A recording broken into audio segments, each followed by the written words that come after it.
णमो अर्हन्ताणं णमो सिद्धाणं णमो आर्याणं णमो अज्झायाणं णमो लोहे सव्यसाहुणं चत्तारि मङ्गलम् अर्हन्ता मङ्गलं सिद्धा मङ्गलं साहु मङ्गलं केवली पण्णत्तो धम्मो मङ्गलं चत्तारि लोगुत्तमा अर्हन्ता लोगुत्तमा सिद्धा लोगुत्तमा साहु लोगुत्तमा केवली पण्णत्तो धम्मो लोगुत्तमो चत्तारि शरणं पव्वज्जामि अर्हन्ते शरणं पव्वज्जामि सिद्धे शरणं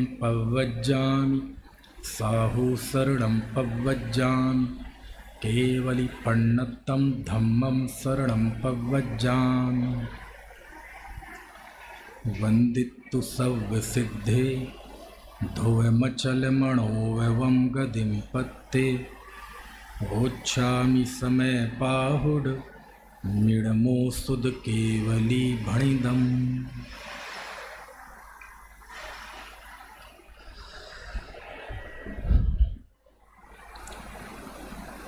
नेमी कुमार के जन्म महोत्सव के उपलक्ष्य में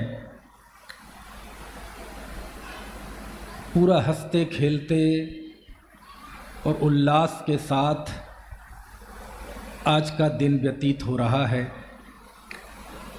और उसी उल्लास का एक दृश्य अभी और आना बाकी है, जिसे हम पालना झूलन कहते हैं। लेकिन पालना झूलन का दृश्य तो कल बदल जाएगा, लेकिन हंसी खुशी के साथ कुछ हम तत्व ज्ञान भी सीखें, कुछ ज्ञान वैराग्य भी ग्रहण करें। इस उद्देश्य से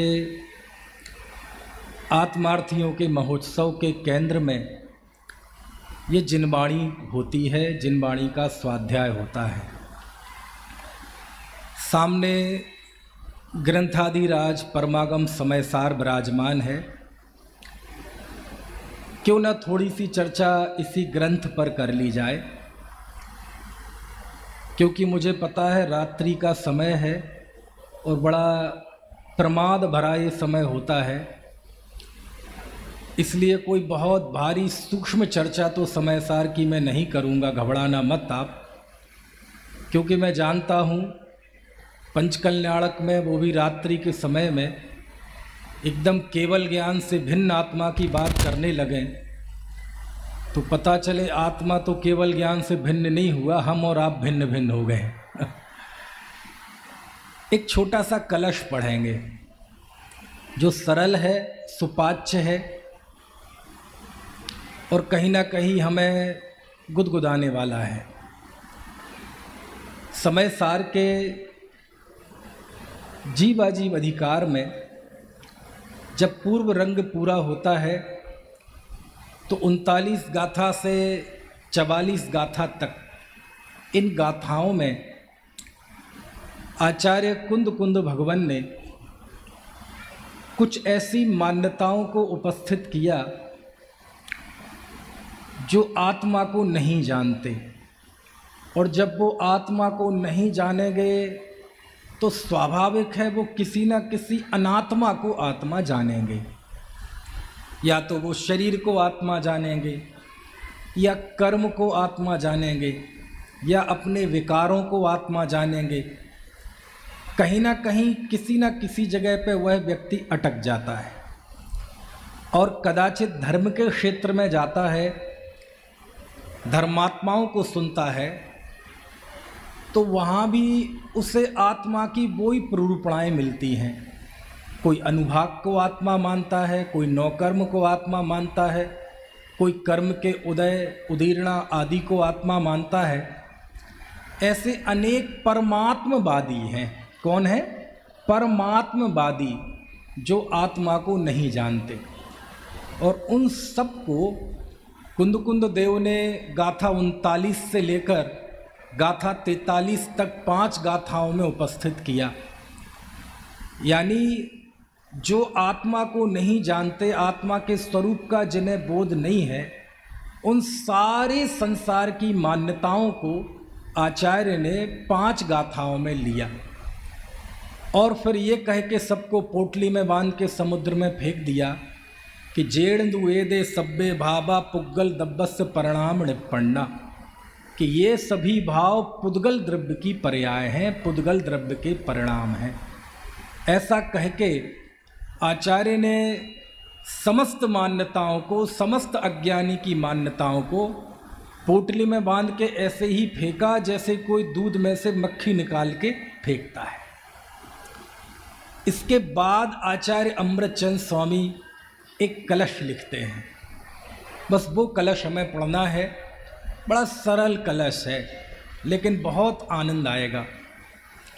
अमृतचंद स्वामी जो कलश लिखते हैं, अमृतचंद स्वामी की एक विशेषता है कि जब वह देखते हैं कि थोड़ा सा विवेचन बोझिल हो रहा है, बोझिल से मतलब जब भी कोई लेखक लिखता है तो कभी तो उसका हृदय हावी हो जाता है, कभी बुद्धि हावी हो जाती है, कभी वह बुद्धि से काम लेता है और कभी हृदय से काम लेता है। अमृतचंद स्वामी पे जब बुद्धि छाती है, बौद्धिकता छाती है, बौद्धिकता का गलत अर्थ मत लेना, तत्व ज्ञान छाता है, तो ऐसी स्थिति में वो गद्य लिखते हैं। और बीच में जब उनका मन मयूर नाच उठता है तो फिर वो छंद लिखते हैं, पद्य लिखते हैं। अब चूंकि जब कुंद देव ने 5वीं गाथा में ये प्रतिज्ञा ली, चूंकि मुझे लगभग सभी चेहरे परिचित दिख रहे हैं, अध्ययनशील दिख रहे हैं, तो थोड़ा गाथाएं भी पीछे की बता दूं तो बुराई नहीं है क्योंकि मुझे पता पंचकल्याणक की सभा में बहु तेरे जीव ऐसे भी होते हैं, ऐसे भी जीव होते हैं जो पहली बार ही जिन मंदिर में कोई प्रवचन सुन रहे हों। तो हमारा तो ये प्रयत्न रहता है कि लाइन में लगा हुआ आखिरी व्यक्ति भी हो, वह भी यहाँ से 2 लड्डू लेकर जाए लेकिन यहाँ ऐसे जीवों की संख्या बहुत कम है, लेकिन वो भी कुछ ना कुछ लेकर जाएंगे। कुंद देव जब समयसार लिखते हैं और 5वीं गाथा में वह एक प्रतिज्ञा करते हैं, तम एयत्त विहत्तम दाये हम अपुड़ो सभी वेड़ जदि दायेज पमाणम चुक्केज छलम न घेतब्बम। मैं उस एकत्व विभक्त को जो लोक में सर्वत्र सुंदर है, जिसके साथ बंध की कथा विसंवाद पैदा करती है और जिसकी चर्चा जीव ने ना सुनी, ना परिचय किया, ना अनुभव किया, मैं उस एकत्व विभक्त को आत्मा के निज वैभव से दिखाऊंगा। बताऊंगा नहीं दीपक राज जी, दिखाऊंगा। और जब आचार्य ने ये मंगल प्रतिज्ञा ली इस पंचम काल में, तो सच में हम सब निहाल हो गए, क्योंकि कुंद देव को ये लगता था, जब उन्होंने अपनी खुली आँखों से इस दुनिया को देखा तो ये महसूस किया कि व्यक्ति धर्म के क्षेत्र में आता है और आने के बाद उसे निहाल होना चाहिए, निर्भर होना चाहिए, उसके हृदय से बोझ है ना नीचे जाना चाहिए। लेकिन वह जीव धर्म के क्षेत्र में भी आता है तो वह भी वह बोझिल मस्तिष्क वाला हो जाता है, वह भार से दबा जा रहा है, कोई क्रिया के भार को ढो रहा है, कोई ज्ञान के भार को ढो रहा है। ब्रजशील संयम आदि वाला क्रिया के भार को ढो रहा है, मैं कर्ता, मैं व्रती, मैं त्यागी। और पंडित वर्ग सिद्धांत को पढ़कर उस ज्ञान के भार को ढो रहा है कि मैं सिद्धांत का पारगामी। और जब ये स्थिति साधक समाज की देखी कुंद देव ने, कुंद देव को साधक समाज के ये झुके हुए कंधे जब देखे नहीं गए, उनकी आँखों में डूबा हुआ आत्मविश्वास जब देखा नहीं गया कि देखो धर्म के क्षेत्र में आकर भी व्यक्ति बोझ ढो रहा है, कोई ज्ञान के बोझ को और क्रिया के बोझ को, तब कुंद देव लिखते हैं कि मैं इस दुनिया को एकत्व विभक्त आत्मा दिखाऊंगा। और कैसे दिखाऊंगा? निज वैभव से दिखाऊंगा। यानी जिस आत्मा का प्रतिपादन मैं करूंगा वह सर्वज्ञ प्रणीत तो है ही, वह स्वानुभूत प्रसूत भी है। इसे मैंने स्वयं स्वानुभव के द्वारा प्रमाणित किया है। ये भोगा हुआ यथार्थ है। समझ में आया? ये सुना हुआ यथार्थ नहीं है। और जब आचार्य कुंद देव ने इस काल में ये संकल्प लिया कि मैं एकत्व भक्त आत्मा दिखाऊंगा, तो ये काम कोई इतना आसान नहीं था। क्यों? क्योंकि जब कुंद देव ने कहा कि वह आत्मा प्रमत्त नहीं है, अप्रमत्त नहीं है, उसमें गुण भेद नहीं है, वह अरस है, अरूप है, अगंध है, संस्थान और संघनन से रहित है, वर्ग नहीं, बरगड़ा नहीं, तब अनेक प्रश्न सामने खड़े होते हैं। और कुंद देव एक पारमार्थिक कोई बात बताते हैं तो सामने वाला व्यवहार का पक्ष खड़ा करता है कि हमने तो शास्त्रों में पढ़ा है कि आत्मा गुणस्थान वाला है, प्रमत्त अप्रमत्त है, गोरा काला है। तो आचार्य कुंद देव ने पिछली 43 गाथाओं में अनेक प्रश्नों का समाधान किया, अनेक प्रश्नों का समाधान किया। और आपको पता है कि अमृतचंद स्वामी की एक शैली है। अमृतचंद स्वामी जब थोड़ा विषय ज़्यादा तर्क वितर्क वाला हो जाए ना, और ऐसा लगने लगे कि अब बुद्धि तत्व ज़्यादा हो गया, तो ऐसी स्थिति में वह बीच में एक ऐसा हृदय और भावों से भरा हुआ कलश डाल देते हैं कि सारी थकान चली जाती है। जैसे आप कल्पना करो, भी उमस के दिन है और अभी तो फिर भी थोड़ा मौसम मेहरबान है, लेकिन कदाचित बहुत उमस हो जाए, बहुत गर्मी हो जाए और लाइट चली जाए, पेड़ गिर जाएं, इन्वर्टर भी डिस्चार्ज हो जाए और इतनी उमस हो कि स्वयं से ही बदबू आने लगे, और ऐसी स्थिति में कोई ऐसा घड़ा उड़ेल दे ठंडा पानी का सिर पे से, तो कैसा लगे, मज़ा आ जाए। तो ये जो कलश है बिल्कुल ऐसे ही है। अमृतचंद स्वामी कहते हैं, देखो आचार्य कुंद देव ने बहुत समझा लिया और तुमने बहुत समझ लिया। हाँ, कुंद देव जब बात करते हैं तुम कोई प्रश्न करते हो, आचार्य फिर जवाब देते हैं, तुम फिर प्रतिशंका करते हो, आचार्य फिर जवाब देते हैं, कहते इसका कोई अंत नहीं है। क्यों? क्योंकि तर्क का एक वितर्क होता है, वितर्क का फिर एक तर्क होता है, तर्क का एक फिर वितर्क होता है। इस चर्चा का कोई अंत नहीं है। अब तुम क्या करो? तो अब क्या करणीय है वो अमृतचंद देव इस कलश में लिखते हैं। अब चूंकि शास्त्र तो आपके पास नहीं है, पहले मैं कलश का वांचन करता हूँ, उसका फिर पद्यानुवाद करूँगा और फिर आपको पृष्ठभूमि बता दी है कि किस पृष्ठभूमि में ये कलश आया है।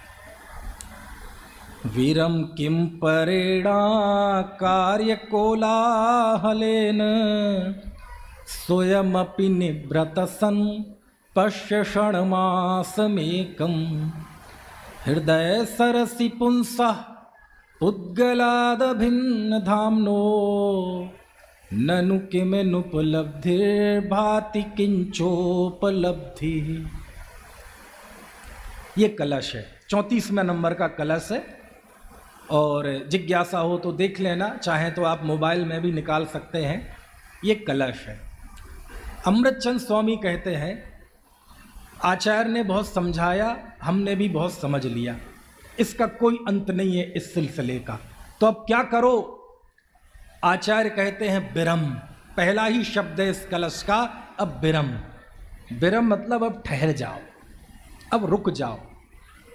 वीरम किम परेणा कार्य कोलाहलेन, अब रुक जाओ।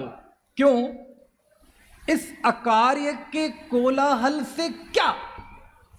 किम अपरेण अकार्य कोलाहलेन, इस अकार्य, अकार्य का मतलब जिससे कुछ नहीं होने वाला, बेकार का, इस बेकार के कोलाहल से क्या फायदा है? वीरम किम परेणा कार्य कोलाहलेन, इसका हिंदी पद पढ़ लेते हैं, है ना, दादा का किया हुआ, क्योंकि उतना वक्त नहीं है मैं एक एक शब्द का अर्थ बताऊं।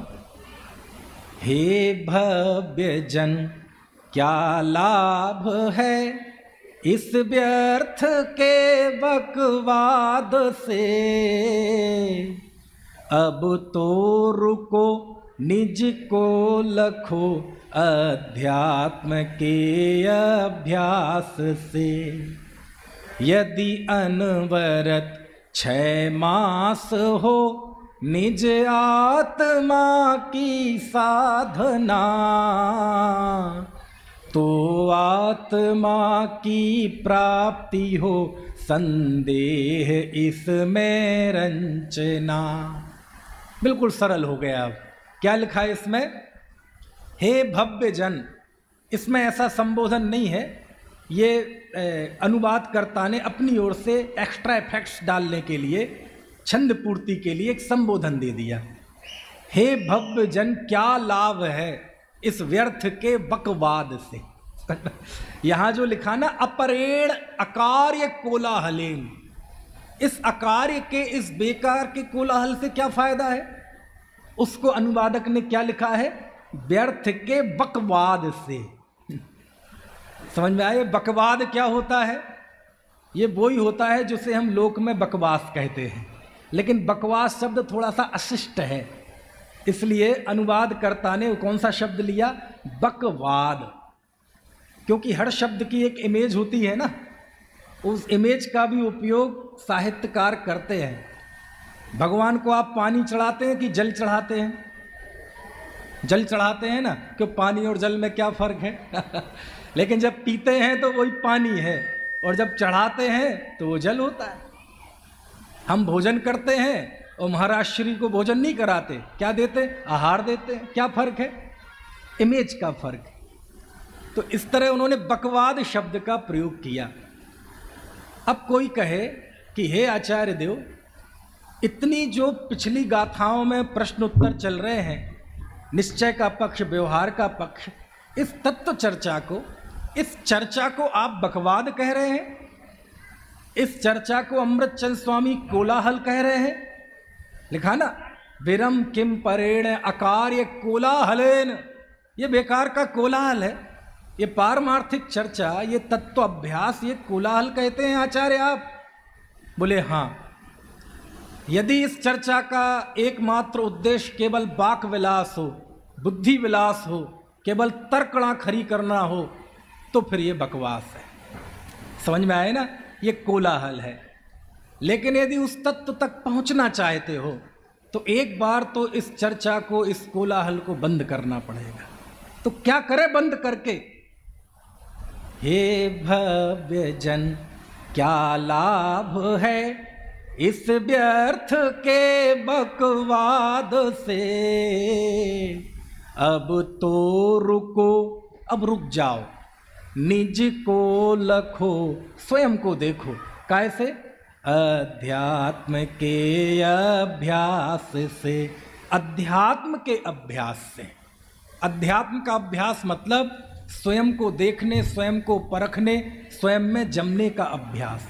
और उसमें निर्बल युक्ति कौन है, प्रबल युक्ति कौन है, अंतर्शोधी होकर जब अभ्यास किया जाता है तो वह कहलाता है अध्यात्म का अभ्यास। अध्यात्म का अभ्यास मतलब शास्त्र का अभ्यास नहीं, वो भी उस पढ़ाव में पढ़ता हो तो खुशी की बात है, लेकिन अंतर्मुखी होकर, आत्म केंद्रित होकर जो पुरुषार्थ किया जाता है वही कहलाएगा अध्यात्म का अभ्यास। यदि अनवरत 6 मास हो निज आत्मा की साधना, तो आत्मा की प्राप्ति हो संदेह इसमें रंचना। यदि अनवरत आत्मा की साधना 6 महीने होगी तो अमृतचंद स्वामी देव कहते हैं कि तुम्हें आत्मा मिलेगा, मिलेगा, मिलेगा, हमें इसमें तनिक भी संदेह नहीं है। समझ में आया? देखो, कुंद कुंद देव जैसे आचार्य जो ये कहते हैं कि मैंने स्वयं आत्मा का अनुभव किया है और मैं तुम्हें वही आत्मा दिखाऊंगा, और अमृतचंद देव जैसे संत वो कहते हैं तुम इसकी अभ्यास करो 6 महीने लगातार, तुम्हें आत्मा मिलेगा, मिलेगा, मिलेगा, इसमें हमें कोई संदेह नहीं है। समझ में आया ना? ऐसे अद्भुत करुणा के धारी आचार्य भगवंत हुए, सूत्रकार, टीकाकार, व्याख्याकार, उपदेशकार, तब जाके हम इतने आह्लादित हैं कि सब उस चर्चा के लिए इतने लालायत होकर बैठे। कहते 6 महीने तक अनवरत अभ्यास करो, तब उस आत्मा की प्राप्ति जरूर होगी। अब प्रश्न, ये जो शब्द लिया, यदि अनवरत 6 मास हो निज आत्मा की साधना। अब प्रश्न, ये अनवरत 6 महीने अभ्यास का मतलब क्या है? इस अनवरत का अर्थ क्या है? बस ये समझने लायक है। अनवरत का अर्थ क्या होता है प्रांजल? अनवरत मतलब लगातार, बिना रुके, सतत, अहर्निश, यही है ना अनवरत का अर्थ? बोले हाँ, शब्द का अर्थ तो यही है। अनवरत मतलब बिना रुके, लगातार। तो बिना रुके 6 महीने अभ्यास करना मतलब क्या? 6 महीने कोई व्यक्ति दुकान, मकान, रिश्तेदारी, नौकरी, धंधा, खान पान, ये सारी छोड़ के 6 महीने जाके एक कोने में बैठ जाए और बस धुनी रमा ले। यही अर्थ है ना 6 महीने लगातार अभ्यास करने का? क्यों, ऐसा अर्थ क्यों नहीं हो सकता? करो, यदि ऐसा हो सकता है तो इससे बढ़िया बात कौन सी हो सकती है? उसका कोई निषेध थोड़ी है। ऐसे उदाहरण है वर्तमान काल के, इसी युग के, लेकिन अभी वो नाम नहीं ले रहा हूं, राग द्वेष खड़े ना हो। तो ऐसा हो सकता है तो बहुत खुशी की बात है, लेकिन ऐसा हो तो नहीं सकता ना, संभव तो नहीं है ना हर एक व्यक्ति के लिए। तो अनवरत अभ्यास करने का मतलब क्या है? क्या 6 महीने दुकान, मकान, बीवी, बच्चे, खान पान सब छोड़ दें क्या? एकांत में जाके बैठ जाएं क्या? बोले सुनो भैया, इसका ये अर्थ नहीं है। क्यों? क्योंकि यदि 6 महीने कोई दुकान पे नहीं जाएगा तो आत्मा मिलेगा कि नहीं मिलेगा ये तो अभी हम थोड़ी देर में देखेंगे, लेकिन दुकान जरूर बंद हो जाएगी। संदेह इसमें रंचना। दीपक राज जी समझ में आ रहा है? बोले यदि 6 महीने कोई नौकरी करने नहीं जाएगा तो कितनी ही पक्की नौकरी क्यों ना हो सरकारी, आत्मा मिलेगा कि नहीं मिलेगा ये तो अभी हम देखेंगे, लेकिन नौकरी नहीं रहेगी। संदेह इसमें रंचना। कोई यदि 6 महीने भोजन नहीं करेगा तो आत्मा मिलेगा कि नहीं मिलेगा ये तो अभी हम देखेंगे, लेकिन वो आदमी जरूर निपट जाएगा। संदेह इसमें रंचना। 6 महीने यदि कोई घर परिवार के बीच में नहीं जाएगा तो आत्मा मिलेगा कि नहीं मिलेगा ये तो हमें देखेंगे अभी, लेकिन गृहस्थी को कोई नहीं बचा सकता। संदेह इसमें रंचना। अरे तो करे क्या? 6 महीने लगातार अभ्यास करने का मतलब क्या है? समझ में आया ना? 6 महीने अनवरत अभ्यास करने का अर्थ है अहमियत के साथ अभ्यास करना। काय के साथ अभ्यास करना? अहमियत के साथ अभ्यास करना।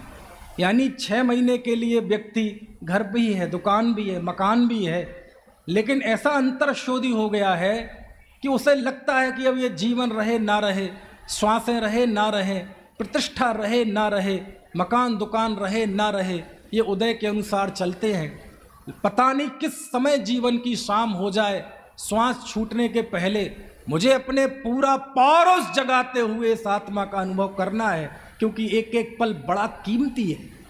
एक एक पल की अहमियत को समझकर, संयोगों की अहमियत को समझकर और अपने पुरुषार्थ के द्वारा जब कोई अंतरोन्मुखी होकर पुरुषार्थ करता है तो उसे कहते हैं लगातार अभ्यास करना। अटूट श्रद्धा और अटूट समर्पण के साथ अभ्यास करना। और अमृतचंद स्वामी कहते हैं यदि इस समर्पण के साथ अभ्यास होता है तो आत्मा मिलता है, मिलता है, मिलता है, हमें इसमें कहीं कोई संदेह नहीं है। अब यहां कोई प्रश्न कर सकता है, क्या प्रश्न कर सकता है कि पंडित जी एक बात बताओ, आचार्य तो 6 महीने की गारंटी दे रहे हैं, लेकिन हमें तो 50 साल हो गए सुनते सुनते, पढ़ते पढ़ते, 40 साल हो गए, किसी को 60 साल भी हो सकते हैं, लेकिन मुझे तो आत्मा की प्राप्ति नहीं हुई। अब ये 2 बातें हो सकती हैं। एक, ये सारी समाज का प्रश्न 75 75 80 80 साल की उम्र वालों का प्रश्न कि हमें तो 50 साल हो गए जी आगम का अभ्यास करते करते, अध्यात्म का सेवन करते करते, गुरुदेव का प्रवचन सुनते सुनते, बराबर ऐसा करते करते। एक तरफ लाखों लोगों का ये प्रश्न है और एक तरफ अमृतचंद स्वामी की ये घोषणा है कि यदि तुम लगातार 6 महीने अभ्यास करोगे तो आत्मोपलब्धि होगी होगी होगी, हमें इसमें कोई संदेह नहीं है। अब ये क्या दोनों ये बातें सही एक साथ हो सकती हैं? आचार्य तो 6 महीने की बात कह रहे हैं और आप तो कह रहे हैं मैं 50 साल हो गए। या तो आप गलत हैं या अमृतचंद स्वामी गलत है। बोलो जी कौन गलत है? हम गलत हैं या अमृतचंद स्वामी गलत है? इतनी हम में पापी तो नहीं है हम कि ये कह सके कि अमृतचंद स्वामी गलत है। अंततः हमें यही मानना पड़ेगा कि हम गलत हैं। तो हम गलत हैं तो बताओ फिर कहाँ गलत है? देखो मेरा तो सीधा फॉर्मूला है। जैसे ये पंखा चल रहा है ना, सबके सामने दिख रहा है। मान लीजिए ये इसका बटन है, ये इसका बटन है। अंकित, ये इस पंखे का बटन है और हमने बटन दबाया तो पंखा चलना चाहिए ना,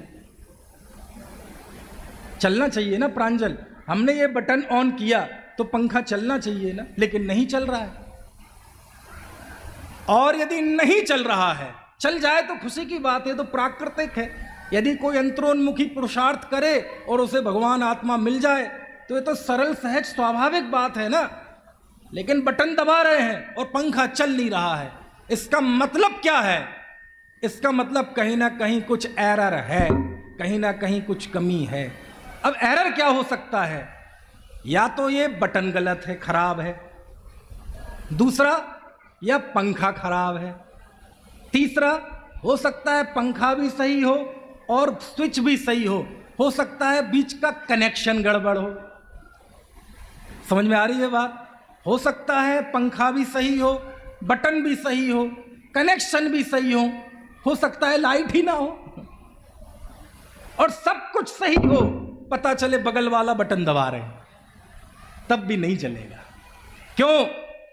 बटन सही है, पंखा सही है, कनेक्शन सही है, लाइट भी है और बटन भी सही दबा रहे हैं, तब पंखा चलेगा चलेगा चलेगा, इसमें हमें कोई संदेह नहीं। लेकिन नहीं चल रहा है, इसका मतलब कहीं ना कहीं कुछ एरर है, कहीं ना कहीं कुछ कमी है। यही फॉर्मूला यहां लगाना। अमृतचंद स्वामी कहते हैं यदि सब कुछ सही होगा, तुम्हारा समर्पण सही होगा, तुम्हारा लक्ष्य सही होगा, तुम्हारा पक्ष सही होगा, तो आत्मा मिलेगा मिलेगा मिलेगा, हमें इसमें कोई संदेह नहीं है। लेकिन फिर भी कोई कहता है हमें 50 साल हो गए। नहीं नहीं नहीं, अमृतचंद स्वामी कहते इतने का तो कोर्स ही नहीं है, हमने 6 महीने का कोर्स बताया है, 50 साल कैसे लग गए? कहीं ना कहीं एरर देखो, कहीं ना कहीं कोई कमी है। और एरर जब हम देखने जाएंगे तो या तो हमारे विषय में कमी होगी, विषय मतलब जिस भगवान आत्मा को हमें जानना है, कहीं ना कहीं हमारे उस स्वरूप में कमी होगी, हम उसके स्वरूप को नहीं पहचान पा रहे होंगे, कहीं उसमें शरीर को मिला रहे होंगे, कहीं राग को मिला रहे होंगे, कहीं विकार को मिला रहे होंगे, कहीं ना कहीं कोई कमी होगी। हो सकता है वो विषय सही हो, लेकिन उसकी साधना कैसे होती है, उसका साधन क्या है? हो सकता है वह साधन विपर्यय हो, कभी स्वरूप विपर्यय होता है, कभी साधन विपर्यय होता है। हो सकता है वो साधन की कमी हो। हमने स्वरूप तो जाना आत्मा का, लेकिन कहीं ऐसा मान लिया कि ये त्याग से मिल जाएगा, ये मंद कषाय के परिणाम से मिल जाएगा, ये तीर्थों में आत्मा मिल जाएगा, कोई दूसरा दिला देगा, किसी की सेवा उपासना से मिल जाएगा, किसी की खुशामद से मिल जाएगा, मैं थोड़ा 2-4 व्रत कर लूँ, 2-4 माला फेर लूँ, उससे मिल जाएगा।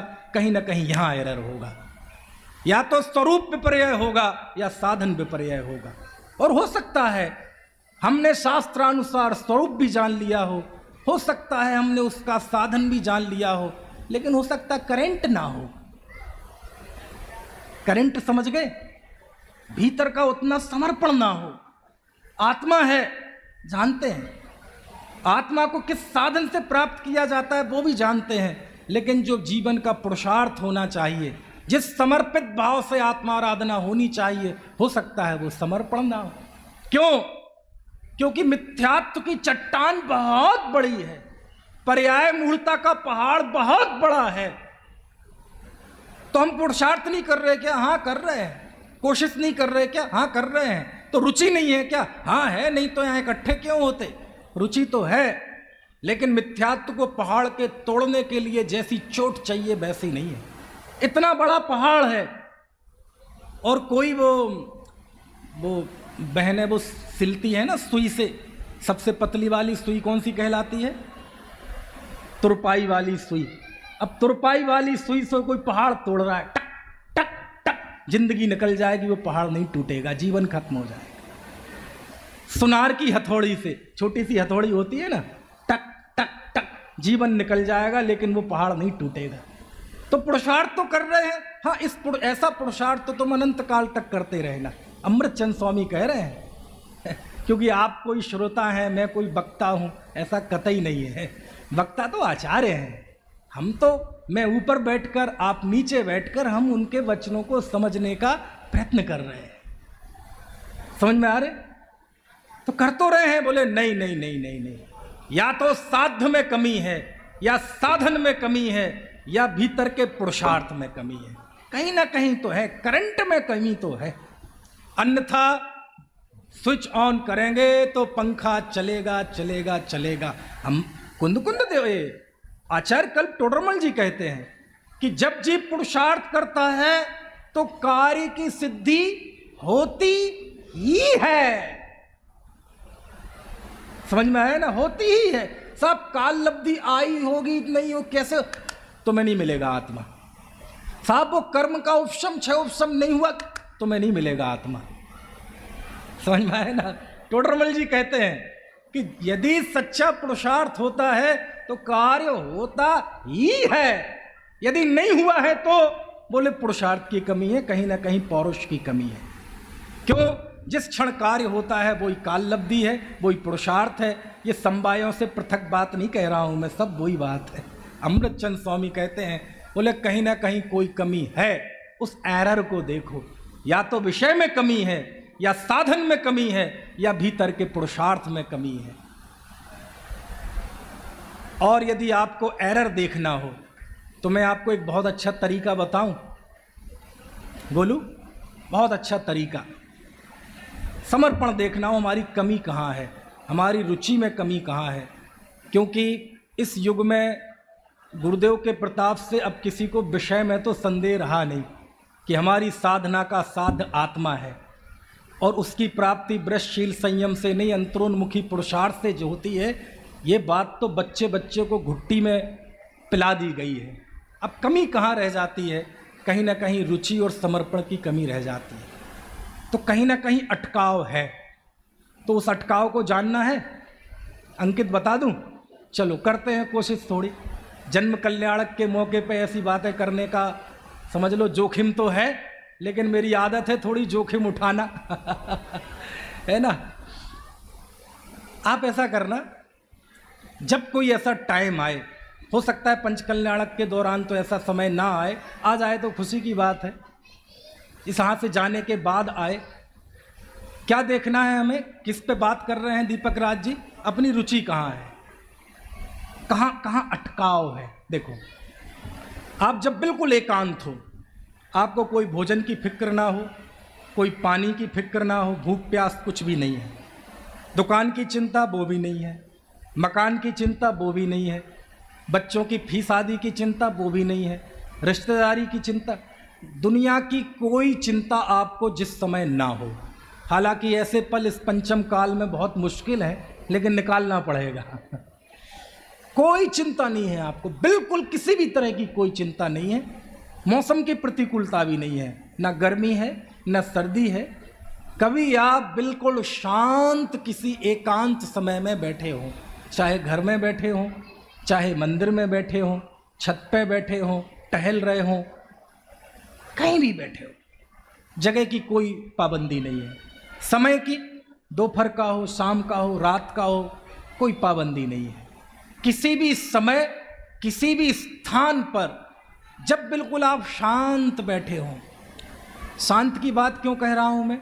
क्योंकि उसी समय आपको अपना चेहरा दिखेगा। उथलन भले पानी में अपना चेहरा दिखाई नहीं देता, पानी जब शांत होगा तभी आप उसमें अपना चेहरा देख सकते हैं। कुछ बात समझ में आ रही कि नहीं? जब आप अशांत होंगे तो उस समय आपको अपना अज्ञान नहीं दिखेगा। अरे आत्मार्थी धर्मात्मा ही क्यों ना हो, अचानक उसको खबर आ जाए कि उसके बच्चे का एक्सीडेंट हो गया, तो वो भी भागेगा, वो भी विचलित रहेगा, उसके दिमाग में भी उतावलापन रहेगा, वो भी थोड़ी देर के लिए आकुलित हो जाएगा। इसलिए मैं उन सारी परिस्थितियों की नहीं कह रहा हूं। यदि एकदम मौसम की प्रतिकूलता है तो आत्मार्थी धर्मात्मा जीव भी कुछ देर के लिए विचलित हो सकता है, वो कितनी गर्मी है, इसलिए वो फाइल भी मैंने बंद कर दी। समझ में आया ना? कितना भी बड़ा धर्मात्मा हो, पंचम गुण स्थान वर्ती सदगृहस्थ क्यों ना हो, प्रतिमाधारी हो, और उसको फोन आए कि ससुराल में बेटी परेशान है, उसके साथ कुछ गलत हो गया, तो वो भी चिंतित हो जाएगा, उसका भी फिर मन धर्म ध्यान में नहीं लगेगा। समझ में आ रही है बात? कितना भी बड़ा धर्मात्मा हो, अभी उसे पता चल जाए कि उसकी दुकान में आग लग गई तो वो भी अशांत हो जाएगा। इसलिए मैं कौन सी स्थिति की बात कह रहा हूं? उस स्थिति की बात जिस समय आपको कोई चिंता नहीं है, बिल्कुल शांत बैठे हैं, दुकान मकान, यानी आपके ऊपर कोई आडंबर नहीं है, कोई स्ट्रेस नहीं है, और बिल्कुल सहज, कोई ऐसा भी नहीं है कि कोई व्यक्ति आपको देख रहा हो। कई बार दूसरे लोग देख रहे हैं, उसकी वजह से हमें थोड़ा संभलना पड़ता है। कुछ बात समझ में आ रही कि नहीं? मान लीजिए यहाँ मैं बैठा हूँ और मुझे खुजली चल जाए यहाँ, तो मैं खुजली नहीं करूँगा। क्यों? भैया सब देख रहे हैं यार, पंडित जी कहेंगे बताओ शास्त्र पढ़ते समय खुजली कर रहा है, कोई देख भी नहीं रहा है। आप मेरी भावना को समझे, मैं क्या कहना चाहता हूँ। आपके ऊपर कोई स्ट्रेस नहीं किसी तरह का, ना परिवार का, ना घर का, ना शरीर का, ना मौसम का, ना खान का, ना पान का। उस शांत अवस्था में जब आप बैठे हैं, उस समय आप अपना आत्मावलोकन करें, मूल्यांकन करें। उस स्थिति में आप क्या सोचते हैं, उस स्थिति में आपका दिमाग कहाँ जाता है, और वहाँ उस समय जहाँ आपका दिमाग जा रहा है, समझ लो हम वहीं अटके हैं। क्यों? एक व्यक्ति सोच रहा है, कोई चिंता नहीं है, ओहो दाल रोटी तो चल रही है, लेकिन व्यापार कैसे बढ़ाऊं, पैसा कैसे बढ़े, तो मैं नहीं मिलेगा आत्मा। भले ही दोनों टाइम बराबर करते नहीं। क्यों? उस स्थिति में भी जब आप अत्यंत निजी क्षण में थे, कोई आपके ऊपर आवरण नहीं था, कोई चिंता नहीं था, उस समय भी हमारा दिमाग कहाँ गया? व्यापार में गया। तो समझ लो वहां अटके। कोई दूसरा होगा, ओहो पैसा तो बहुत कमा लिया, पैसे की तो कोई कमी नहीं है, दुकान है, मकान है, गाड़ी है, बैंक बैलेंस है, इज्जत की कमी है। ऐसा करते हैं, एक पंचकल्याण कराया जाए, शिविर लगाया जाए, इज्जत नहीं मिल रही है, दान दिया जाए। कहाँ अटके हैं? नहीं मिलेगा आत्मा। अमृतचंद स्वामी तो कह रहे, गारंटी दे रहे कि मिलेगा, लेकिन यदि अंतरोन्मुखी पुरुषार्थ होगा तो मिलेगा, नहीं तो इसके साथ एक ब्याज में इस बात की गारंटी भी है कि नहीं मिलेगा। तीसरा, ओहो देखो दुनिया को तत्व का पता ही नहीं है। समझ में आए ना? इस धर्म का प्रचार प्रसार कैसे हो, कैसे जिनवाणी घर घर में पहुंचे? मिलेगा नहीं मिलेगा? इन दो से तो प्रशंसनीय है थोड़ा वो, क्योंकि ये तो पाप का ही चिंतन कर रहे थे, है ना? पहुंचा हुआ ये भी नहीं है। इतना जरूर है कि इसे हमें 2-4 मालाएं मिल जाएंगी, कसीदे कस दिए जाएंगे, प्रशस्ति पत्र मिल जाएंगे, लेकिन आत्मा नहीं मिलेगा। समझ में आया? देखो यहां घड़ी नहीं लगी है, आपके घरों में दीवाल घड़ी होगी, सबके होगी, ये भी घड़ी है, हाथ की घड़ी। अच्छा बताओ, आपको इसकी आवाज सुनाई दे रही है? इसकी टिक टिक की आवाज सुनाई दे रही है? संजय हल्ले सुनाई दे रही? बोले क्यों नहीं दिखाई दे रही? सुनाई दे रही? पंडित जी थोड़ी दूर है, तुम अपनी घड़ी की सुन लो, सुनाई दे जाएगा। लेकिन टिक टिक है ना इसमें? आपके दीवालों पे जो घड़ी लगी रहती है ना घर में, 24 घंटे वो टिक टिक करती है। लेकिन दिन में सुनाई नहीं देती। कब सुनाई देती है? रात में। और ख़ास तौर से जब सर्दी के दिन हो, न कूलर की आवाज़, न पंखा की आवाज़, न एसी की आवाज़, न बाहर कोई शोरगुल। रात के 2 बजे देखना, आपकी दीवार की घड़ी की टिक टिक आपको सुनाई देगी। अरे दीवार घड़ी छोड़ो, ये घड़ी हाथ की घड़ी, अब ये डिजिटल वाली घड़ी नहीं, वो स्मार्ट वॉच नहीं, ये पुराने ज़माने की HMT टाइटन ये वाली, ये आप कभी अपने पिलो के बगल में रखना, रात के 2 बजे इसकी टिक टिक सुनाई देगी। कितने लोगों ने सुनी? जरा हाथ खड़े करना। तो पीछे वाले भी हाथ खड़ा कर रहे हैं। खुशी की बात है कि पीछे वाले भी इतने अच्छे से सुन रहे हैं। समझ में आया? मैं चाहता हूँ 2 लड्डू सब लेकर जाएं। और ये जो मैं बात कह रहा हूँ ये तो सबके लिए प्रासंगिक है, 90 साल वालों के लिए भी और 9 साल वालों के लिए। बोलो सुनाई देती है नहीं टिक टिक? टिक टिक होती 24 घंटे है, लेकिन सुनाई कब देती है? जब वातावरण शांत हो। आपको सुननी है अपनी हृदय की टिक टिक, दिल की टिक टिक, इस शोरगुल में सुनाई नहीं देगी। उठा पटक में सुनाई नहीं देगी। दुकान पे बैठे बैठे सुनाई नहीं देगी ये टिक टिक। बातचीत करते हुए सुनाई नहीं देगी। जिस समय आप समाज की राजनीति में संलग्न हो रहे होंगे उस समय सुनाई नहीं देगी। अरे प्रवचन सुनते हुए सुनाई नहीं देगी। अरे प्रवचन करते हुए सुनाई नहीं देगी। क्यों? क्योंकि जिस समय हम ये सब करते हैं उस समय हमारे ऊपर इतने आवरण पड़े रहते हैं कि वो हमारी टिक टिक सुनाई नहीं देती। जिस समय मैं जिनवाणी बाँच रहा हूं, इस समय आचार्य के वचन हमारे दिमाग में इतने हावी रहेंगे, और यदि इस समय मैं अपना मूल्यांकन करके बैठूं ना, तो मुझे लगेगा कि मैं दुनिया का सबसे बड़ा ज्ञानी धर्मात्मा मैं ही हूँ। क्यों?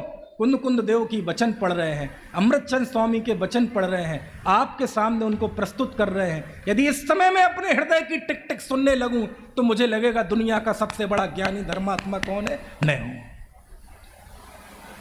और इस समय आप अपनी टिक टिक सुनेंगे तो सुनाई नहीं देगी। क्यों? इस समय हमारे दिमाग में जिनवाणी हावी रहेगी। समझ में आया ना?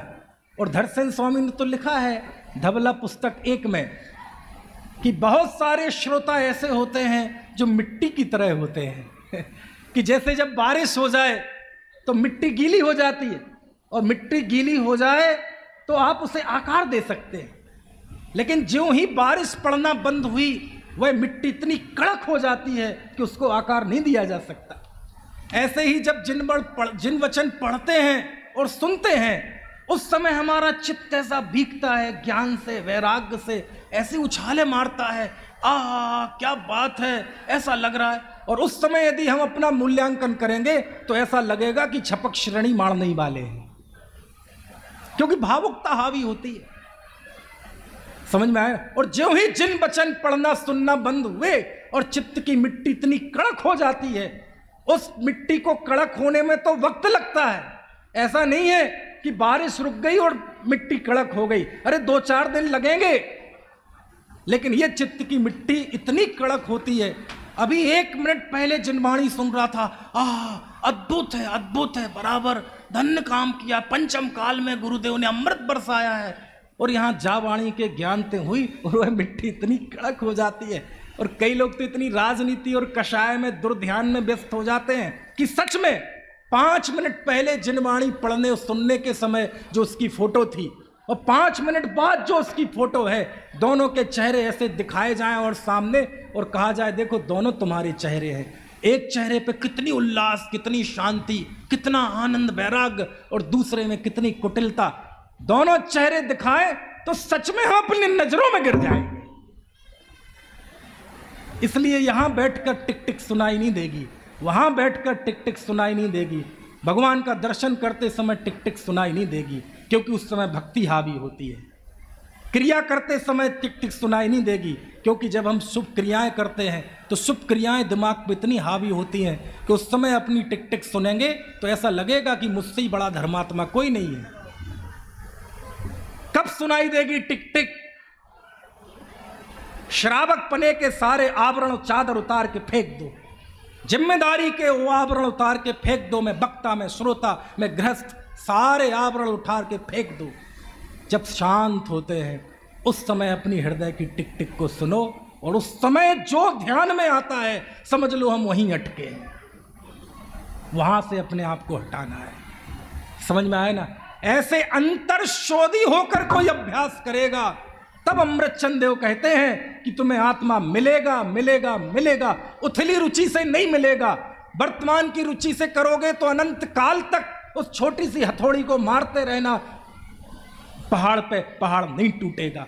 जैसा पर्याय मूलता का पहाड़ है उसके लिए अंतरोन्मुखी वज्र पुरुषार्थ चाहिए, तब जाके वो पहाड़ टूटेगा। समझ में आया ना? है? हे भव्य जन। अंकित समझ में आ रहा है कि नहीं? तो बैठोगे कभी टिक टिक सुनने? है? हे भव्य जन क्या लाभ है इस व्यर्थ के बकवाद से। मैं तो जब पढ़ा तो जब ये शब्द आया ना, अकार्य कोलाहल और बकवाद, अनुवादक ने बकवाद, तो रुक गया वहां। बकवाद कहते 43 गाथा में कुंद कुंद देव जिरह कर रहे हैं, तर्क वितर्क कह रहे हैं, उसको कह रहे हैं कोलाहल है। हाँ कोलाहल है, यदि यही उद्देश्य है तो कोलाहल है। समझ में आया ना? हे भव्य जन क्या लाभ है इस व्यर्थ के बकवाद से। अब तो रुको निज को लखो अध्यात्म के अभ्यास से। यदि अनवरत 6 मास हो निज आत्मा की साधना, तो आत्मा की प्राप्ति हो संदेह इसमें रंचना। ये विधि है। अभ्यास करो। कितने? 6 महीने तक। अभ्यास के लिए क्या करें? क्या करें 6 महीने के अभ्यास के लिए? बोले यही अंतरोन्मुखी अभ्यास करो। नहीं कुछ बताओ ना अभ्यास। बताता हूं, नए श्रोता कोई बैठे होंगे उनके लिए बताता हूं, पुराने वाले तो छके बैठे हैं। टोडरमल जी के चरणों में गया जब मैं, मोक्ष महाप्रकाशक में, तो मालूम वो क्या लिखते हैं? सबसे पहले उद्देश्य और लक्षण आगम के अनुसार जानो। जिस भगवान आत्मा का अनुभव करना है उसका स्वरूप आगम से लक्षण निर्देश द्वार द्वार जानो। और फिर क्या करो? परीक्षा करो। परीक्षा करने के बाद क्या करें? एकांत में जाकर विचार करो कि जो शास्त्र में लिखा है ऐसा ही है कि नहीं, मुझे ऐसा भाषित होता है कि नहीं। शास्त्र कहता है मोह में दुख है, मुझे लगता है कि नहीं। शास्त्र कहता है पराश्रय दुख है, मुझे तो उसमें ही अच्छा लगता है। शास्त्र कह रहा है मोह दुख है, मुझे तो परिवार वालों के बीच में अच्छा लगता है। शास्त्र कह रहा है बहिर्मुखता दुख का कारण है, मुझे तो बहिर्मुखता में ही आनंद आ रहा है। ऐसा विचार करे। मैं नहीं कह रहा हूं, टोडरमल जी कह रहे हैं। क्या? विचार करे, परीक्षा करे। निर्बल युक्ति कौन है, प्रबल युक्ति कौन है? शास्त्र में जो लिखा है वो तो सही लिखा है, लेकिन मुझे भाषित क्यों नहीं हो रहा? उत्तरमाला तो शास्त्रों में लिखी है, जरूर हल करने के लिए जो फॉर्मूला होते हैं वो गलत है, अन्यथा सही उत्तर आए बिना नहीं रहेगा। कहीं ना कहीं मेरे में गलती है, तो क्या करे? गलती पकड़ में नहीं आ रही। टोडरमल जी लिखते हैं अपने से जो बड़े ज्ञानी हैं उनसे जाकर पूछे, अपने प्रश्न रखे, अपना हृदय खोल के रख दे। बनावट नहीं, दिखावट नहीं कि मैं ऐसा पुरुषार्थ कर रहा हूं, मैं भी चाहता हूं मुझे आत्मोपलब्धि हो, लेकिन मेरी में कमी कहां है आप बताओ। और वो जो समाधान दे फिर एकांत में जाकर विचार करें। निर्बल युक्ति कौन है, प्रबल युक्ति कौन है, कहां अटका हूं, मेरी कमी कहां है, विषय में कमी है या साधन में कमी है। अपने साधर्मियों से चर्चा करें, समान बुद्धि के धारक, कि मुझे ऐसा समझ में आता है, आपको कैसा समझ में आता है। और उस मंथन से जो कुछ निकलता हो अमृत अपने साधर्मियों से, वो जाके एकांत में विचार करे। हाँ हाँ बात तो यही सही है, बात तो यही सही है, सही है, सही है। कुछ कुछ समझ में सा तो आ रहा है, कुछ कुछ शीतल हवाएं चलने सी तो लगी हैं, समझ में आए ना, कुछ ठंडक मिलने तो लगी है। टोडरमल जी ने लिखा ना, जब तालाब के नदी के किनारे जाते हैं तो पास आती है ना जब नदी, तो ठंडी ठंडी हवाएं चलने लगती है। हाँ हाँ कुछ समझ में तो आ रहा है, लेकिन अभी वो नहीं बात आई। फिर एकांत में जाकर विचार करता है, कहाँ अटका हूँ। ऐसा करता रहता है, करता रहता है, करता रहता है। अपने से बड़ों से पूछता है, साधर्मियों से चर्चा करता है, अंदर में जाता है, एकांत में जाता है, आत्म केंद्रित होकर सारा पुरुषार्थ करता है। और ऐसा कब तक करता है? जब तक कि राग से भिन्न भगवान आत्मा अनुभूति का विषय ना बन जाए, तब तक करता है। ये अभ्यास है। अब यहां कोई प्रश्न कर सकता है कि साहब आपने कह दिया 6 महीने तक अभ्यास करो, आपने मतलब अमृतचंद स्वामी ने, लेकिन क्या 6 महीने की गारंटी है? क्या है? क्या गारंटी जीवित रहेंगे कि नहीं रहेंगे? चिंता मत करो, आप सब जीवित रहेंगे, डरा नहीं रहा हूं आपको। लेकिन कोरोना ने हमें सिखा दिया ना, पूरी जिंदगी वर्जिश की, योग किया, प्राणायाम किया, रात में बुखार आया और वो आखिरी रात साबित हुई। ऐसे लाखों केस थे ना। ऐसा होता नहीं ना, एक स्कॉर्पियो में बैठ के 7 लोग जा रहे हैं, बढ़िया अंताक्षरी खेलते हुए अथवा प्रवचन सुनते हुए, भजन सुनते हुए, पूजा गाते हुए, ड्राइवर की जरा सी झपकी लापरवाही हुई और ट्रक के नीचे चले गए, साख्तों के साथ स्पॉट में खत्म। क्या पता 6 महीने। बस जा रही है, 55 लोग बैठे हैं, खाई में गिर गए, खत्म। कोई लगन लेके जा रहा था, कोई शादी में जा रहा था, कोई नौकरी ज्वाइन करने जा रहा था, सब खत्म। पता था क्या? 1 मिनट पहले मौत ने आने के पहले दस्तक दी क्या? नहीं दी ना। तो 6 महीने की कौन गारंटी ले सकता है? कोई ले सकता है गोलू 6 महीने की गारंटी? अरे भैया, ये 6 महीने तो कोर्स है, 6 महीने तो बालक तैयारी करता है, निर्णय तो उस 1 घंटे के पेपर में होता है जब वह परीक्षा हॉल में होता है। तो क्या करें? 6 महीने की गारंटी है क्या? अरे अमृतचंद स्वामी ने यहीं अभी पिछले कलशों में कहा था, 22वां कलश, अई कथम परिमृत्वा तत्व कौतु हलीसन अनुभव भव मुहूर्त हुए पार्श्ववर्ती मुहूर्तम। 6 महीने तो बहुत होते हैं। बोले पूर्ण समर्पण के साथ यदि 1 मुहूर्त के लिए शरीर को पड़ोसी मानकर आत्मा के कौतूहली हो जाओगे तो अविनाशी कल्याण हो जाएगा। अरे तो 2 घड़ी का भी भरोसा है क्या? 1 मुहूर्त में भी असंख्यात समय होते हैं। तब कहते हैं सुनो, 1 पल की कमाई अनंत काल खाएगो, क्षण भर निज रस को पीछे तन मिथ्यामल को दो।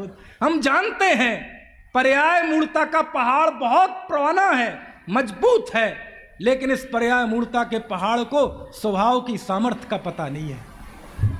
स्वभाव की सामर्थ्य इतनी है कि हकीकत में अंतरोन्मुखी पुरुषार्थ 1 पल का हो जाएगा तो अनंत काल के लिए इसके अनंत टुकड़े हो जाएंगे। ये अमृतचंद स्वामी कह रहे हैं, लेकिन उसके लिए अभ्यास की जरूरत है। साहब नहीं हुआ तो? अरे अमृतचंद स्वामी कहते कैसे नहीं होगा? तुम भी मनुष्य, मैं भी मनुष्य, तुम भी पंचम काल के, मैं भी पंचम काल का, तुम भी संगी पंचेंद्री, मैं भी संगी पंचेंद्री, तुम भी उसी काल में पैदा हुए जब तीर्थंकर नहीं थे, श्रुत केवली नहीं थे, केवली नहीं थे, अंग ज्ञानी नहीं थे। मैं भी इसी काल में पैदा हुआ, जब इन परिस्थितियों में मुझे हो गया तो तुम्हें क्यों नहीं होगा? ताली आली मत बजाओ, और बजानी है तो ढंग से बजाओ फिर। ये क्या करे, हमारी तो तालियां भी बेमन की और अंतरोन्मुखी पुरुषार्थ भी बेमन का। है ना? ये अमृतचंद स्वामी की अनंत करुणा है ना? हम सब अमृतचंद स्वामी जैसा पुरुषार्थ आत्मोपलब्धि वाले जीव से उम्मीद रखते हैं, वैसा अंतरोन्मुखी पुरुषार्थ 6 महीने हो, 2 घड़ी हो, 1 पल हो, तो वह मिथ्यात्व की चट्टान को तोड़ तोड़ के तहस नहस कर देगा। ऐसा ही पुरुषार्थ हमारे अंदर जागृत हो, ऐसी भावना के साथ अभी की बात समाप्त। हेलो, अभी हम सभी ने डॉक्टर मनीष जी मेरठ उनके सुंदर समय सार के आधार से स्वाध्याय का